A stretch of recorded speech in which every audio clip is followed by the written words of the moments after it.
बार्शी तालुक्यात प्रेमविवाहाला विरोध करीत मेहुण्याने भाऊजीची हत्या केल्याचा धक्कादायक प्रकार घडला आहे। मेहुण्याने काचेची बाटली फोडून गळ्यावर वार केल्याने भाऊजीचा मृत्यू झालाय। 28 जानेवारी रोजी सायंकाळी 8:30च्या सुमारास ही घटना घडली आहे। या घटनेत सुशील क्षीरसागर असं मृत्यू झालेल्या भाऊजीचं नाव असून ऋषिकेश क्षीरसागर असं आरोपी मेहुण्याचं नाव आहे।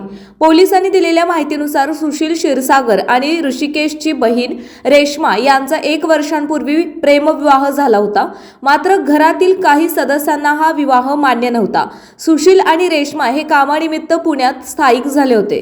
23 जानेवारी रोजी एका कार्यक्रमासाठी हे दोघे एरमाळा येथे आले होते। त्यानंतर 28 जानेवारी रोजी घरातील सदस्यांसह सुशील, रेश्मा आणि ऋषिकेश हे जेवणासाठी पांगरीतील एका हॉटेलमध्ये गेले होते। यावेळी सुशील आणि ऋषिकेश यांच्यात वाद झाला।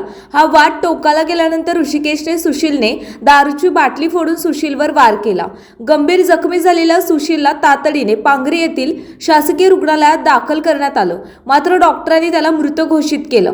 घटनेनंतर परिसरात एकच खळबळ उडाली असून पांगरी पोलीस ठाण्यात ऋषिकेश क्षीरसागर याच्या विरोधात गुन्हा दाखल करण्यात आला आहे। या घटनेचा पुढील तपास पांगरी पोलीस ठाणे करीत आहेत।